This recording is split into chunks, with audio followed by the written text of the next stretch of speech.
Welcome to Rep Your Brand. Hello, and welcome to another episode of Rep Your Brand, a podcast for B2B marketers looking to build their careers through a strong personal brand. I'm Nick Bennett. This podcast is brought to you by my friends at Motion. They're a done-for-you podcasting service for scrappy marketing teams in B2B tech. They're two of the nicest guys around, and the work that they do is truly world-class. You can find them at motionagency.io. And today, I am super pumped because our guest is Ding Zheng, part of the marketing team over at Dooley. Shout out to Dooley, but also the sales rapper. Ding, what is up, man? How's it going, Nick? Oh, dude, I've been you and I talk, but when you agreed to do this, I was like, oh man, you have such an interesting story. And so I want to kind of dig into that. But first, let's level set. Let's give people the 30,000 foot view of who is Ding? Give us a little bit of your background. Certainly, Nick. It's a huge pleasure to be here. I'm a big fan of the show, big fan of your content on LinkedIn. So it's nice we're getting the content intersection right here. Bit of background on Ding. I am a failed musician turned salesperson turned marketer turned back to musician. What I mean by that is I've been doing music, rapping, sound engineering, singing, songwriting for about 14 years.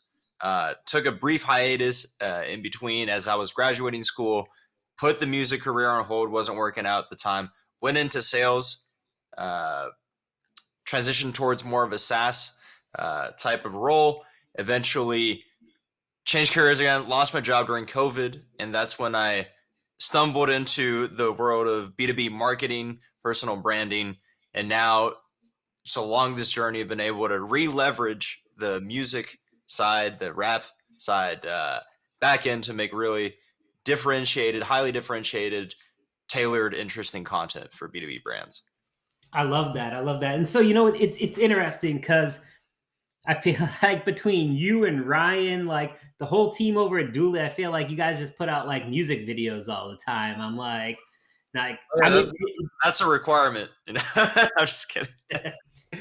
Nah, for real though, it's awesome. And so I want to kind of get your thoughts on this. What's your definition of a personal brand? Oh man, that's a good one. So I think I look at personal brand a little differently than most B2B marketers because of the background in music and coming up through the industry, right? A&Rs, labels, what have you, these artist development people will tell you, hey, work on your brand. For the longest time, I didn't know what that meant, right? I thought it was just, is it posting on social media? Is it, having photos, like photo shoots, music videos? I think it's more than that, right? It's the general encompassing view of what you are. And I think you could drill down deeper, right? Who are you to your fans? Who are you to just everyone in general? But I think ultimately a personal brand is an online or a metaversal reflection of what third parties perceive you as. Yeah. I don't disagree with that. Going down that path, so obviously you rap, you crush it, you put out videos on LinkedIn, and there's not many people. Ryan does it a little bit, but I feel like you do it a lot more. You were just at SaaStr, riding around rapping. You were at the Alice booth, coming by rapping, and it was such a cool activation. What do you want people to remember you as? What's your journey of building your brand on LinkedIn, doing everything that you do? What do you want to be remembered as? I think there's two main parts of that. One is having come up in a larger company at Yelp previously, and not necessarily due to the environment there, but due to my perception of what, freshly graduating from school, hey, what does a corporate professional look like, right? And I really toned down a lot of the things that made me, namely stop doing music, right? I started dressing in a very conservative way. And I think that if I'm able to do what I do right now, inject more creativity into the tech space, into B2B, right? hopefully blazing a path for more people like us who are creators and creatives to express ourselves more freely. Like I think, Nick, what you do, having a podcast, posting about your personal brand on LinkedIn, uh, doing the opposite of gatekeeping, breaking it down for others, right? I think it's our visions are similarly aligned in that way. I want to be able to help more creators, not just get this our space more creative and fun and humanized, but also encourage more creators to be themselves. I love that. It's so interesting because like I feel like some people just they get stuck up on like not wanting to create and like what led you to know that personal branding, building an audience, whatever you want to call it, was important? Like what clicked for you?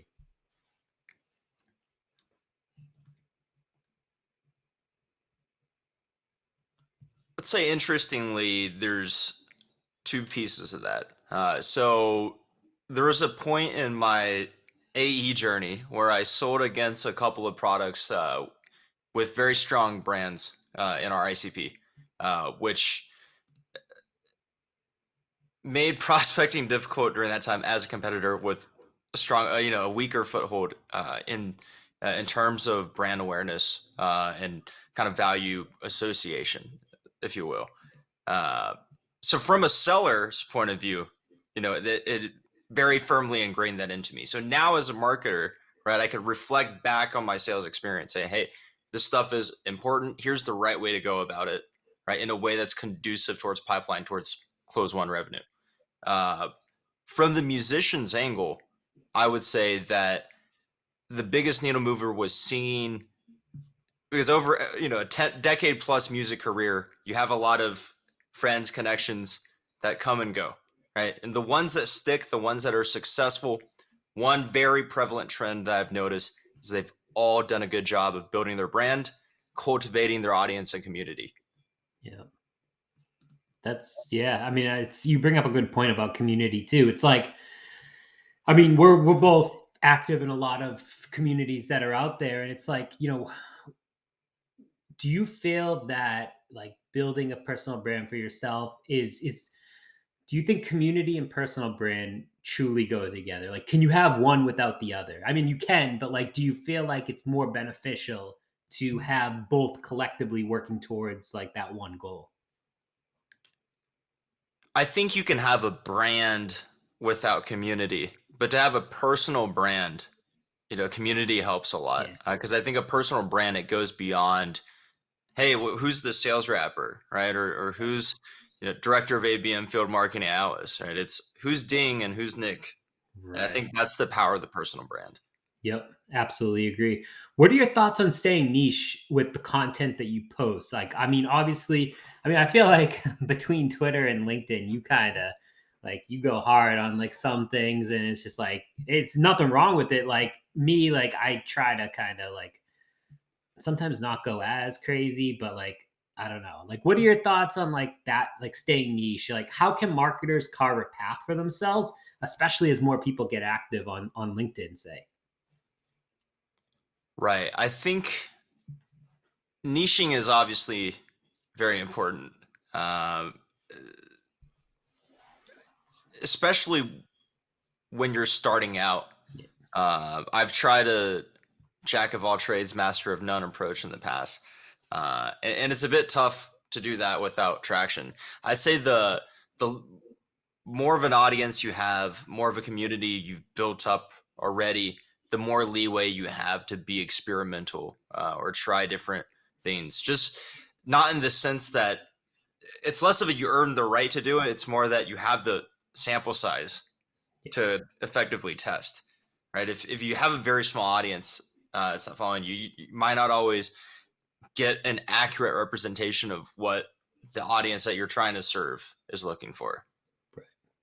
Yeah, no, that's true too. And I think, nothing is perfect, obviously. I mean, we all like as content creators, you all wish like everything would be perfect every single day, but on a daily, weekly, monthly basis, what are you finding to be your biggest challenge or challenges and how are you overcoming it from like building your brand for yourself?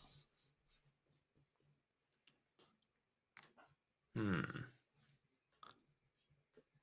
I would say that just dealing with the normal fluctuations of rented audiences, I think is, there are points, and I bring up the Clubhouse example a lot, right? Obviously, there is a point where I was running multiple thousand people rooms with major celebrities, uh, and it was at the time I thought, hey, this is awesome. I could just build my entire business on this platform.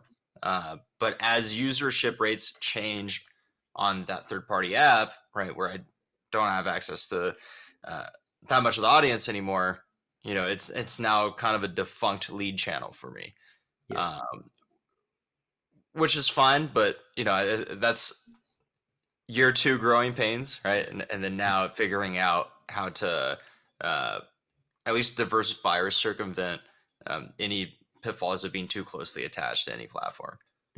Are people? Do you still use Clubhouse? I deleted the app like months ago, but do people still use it? I do. People definitely use Clubhouse. I would say that even compared to that early 21 era, the golden age as we call it, where everyone was on it. What I realized was it felt like everyone was on it because everyone from our world was on the app. Right. Now, but if I'm being objective and I look at the room sizes, I look at the amount of unique rooms created daily, the app's doing fine. It's more active than it was last January, last February. Yeah. It's just that we don't open it up and see the B2B All Stars every single time. That's funny. So all right. So I got literally just a couple more questions for you, and then we got a special treat for everyone that's listening. So first off, what metrics matter to you from the content that you create? Like what's your North Star? What do you care about? What do you not even that you track, but like what do you look forward to when you post your content? Yeah, I would say so. There's two metrics. One is for myself. That's generally I'm tracking, new meetings booked, just like open open sales opportunities from that, and then I haven't been doing this long enough or at high enough volume. It's that accurate in terms from a forecasting perspective, but also my win rates from social, what's coming from my content, what's coming from just attributing to different things, marketing attribution. What a myth! And then from the Dooley perspective, Yeah. what just because we're a product led shop, so one thing I'm very focused on is new trial signups. Just how can we activate users into the software? That makes sense. I'm on Dooley as a marketer, but I was trying to go to the Chainsmokers concert partly, so Hey, let's go. Did you get any hot sauces? no one sends me anything, man. Right. Um, Make a note. I got you, Nick. I appreciate you. Look at that. Real connections happening live on air. All right. I got two questions for you, and then we're going to kick it off with a Ding the Sales Rapper freestyle. First, what are your favorite resources? Could be online, could be offline that you rely on to kind of keep your brand fresh. Like what do you like to do in your free time outside of music, outside of marketing, sales? Like let the people know. What do I do outside of my free time? So Could be the watch TV. the proper one is so I am a bit of a fitness enthusiast at the moment. So I've been Nice. doing following a lot of the like Larry Wheels, the fitness influencers on YouTube, and watching that category and genre grow. It feeds the soul as a marketer, but it also encourages me to get in the gym, exercise, eat properly, Yep. which then improves the performance at work. And the other side, honestly, this is the less how do we say this, like healthy thing that I do, but I consume a lot of social media. I watch a ton of YouTube videos. I'm always on TikTok, on Instagram, just studying on Reddit, looking to see what works, what's working with different audiences. what formats are popular right now. Web3, big conversational piece, and then extrapolating from those different sources, the consumption sources, and that I found that that's what helps me create the most is just consuming. Interesting. Yeah, no, that definitely makes sense. I actually just had a Shake Shack burger, so I am not on that same fitness routine that you are, but it's okay. We do consume probably a lot of social media between the two of us, so For sure. that's Was it Smoke Shack? That's no, I was thinking I just got kind of the one with like the cherry peppers on it. I don't know, it was delicious, and I was ooh. starving, so it's rainy outside, so Yeah. oh well. Oh man, now you got me hankering for some Shake Shack. All right, last question for you before we kick it over to you. What advice would you give to a marketer that's just looking to start to create their own personal brand? Start. That's it. Go out, execute, fail, iterate, get feedback, try again, continue to improve. I think people place too much emphasis on getting ready. I don't. And the secret is I don't feel ready most days. I second guess myself all the time. But I hit post, and then sometimes I'm uncomfortable. I walk away for a little bit and I deal with it. I come back. People liked it. Awesome, great. This is something that works. People don't. No worries. Hit that little 3 dots, the trash can, delete the post, try again. And I think that the stakes are not as high as people think they are. Yeah. Yep. Absolutely. Yeah, man. It's fantastic advice. Before we end the show, I want to throw it over to you because for everyone listening out there, for everyone that will listen, Ding is going to give us a freestyle, not written, gonna drop some knowledge. So Ding, I will pass it over to you to close out the show, and we'll kick it live for a few minutes. Amazing. Nick, so this is what I like to do with this format. I usually want the host to pick the beat. So beat of your choice. Can I go all about the Benjamins? Sure can. And to make it even more custom and to prove that this is not written, it's freestyle, Nick, I want you to type words and phrases in the chat, and I'll incorporate those live into the freestyle as we go. I love it. All right. How's my sound? It sounds Yeah. good. It sounds good. It sounds good. Look, yo, Nick, you're the man. On a podcast, about to rep all our brands. Yeah, so hot in demand. Look, they bout to cop for a gram. Yo, how's this? I'd have been sitting in the palace, drinking wine, yeah, all the time from a chalice. Sending through your mail, so sublime. Shout to Alice. Hey, you can't do it without this. Yeah, you know that work is demanding, so you on social working on personal branding. Yeah. In my brand, I gotta rep it. Can't half step it. Half court shots like I'm stepping in. They going win and they going in. You better show your friends. We going toe to toe again. All my soldiers win. Yeah, and it's deep like an ocean swim. But we at the beach. If you don't work on your mind muscles, they atrophy. So we making content, push it out like a factory. Yeah, the comment engagement, it gets back to me. And yo, all the pipeline built, you have to see. Yeah. That's a mad solution. We need some more words for the attribution. Yeah, you know man was losing. Then I came back and I made that aggro music and it's B2B. Got my shades on, I feel like Eazy-E. Hey, I do the sales deals with a decency. And all the pipeline built, it was the recency. And now my VP like, yo, you believe in me. Hey. Oh man, you killed it. The funny thing is, I actually didn't end up hearing the beat, but I kind of liked it better because like You didn't hear oh no, I don't know what was going on. It's all right though, because I feel like your voice came through so like perfectly that like I could connect. Like, I mean, I know the beat in my head, so I was kind of like listening to it You in can my throw head. the beat over in the background when we edit. I could. That is true. Oh man, that was good though. Mad props to you for that. All right, Ding, I appreciate you coming on, man. This was fantastic. Thank you for everything. You've been an amazing support system. So I just want to continue to say thank you to you. Of course, man. Hey, thanks for having me. It's still surreal. When I started out this whole journey, you were one of the people that not only I looked up to, but when I reached out, you're so supportive and genuinely trying to foster more people like us in the community. And I think that's such a powerful thing you do, man. Awesome, man. I appreciate you. One last question. Where can people go to find you? Plug anything you want to plug. Absolutely. Find me on LinkedIn, Ding Zheng, Dingzheng, the sales rapper. You can find me on Clubhouse. I do weekly streams, sometimes freestyles like we just did, where I rap about your bio.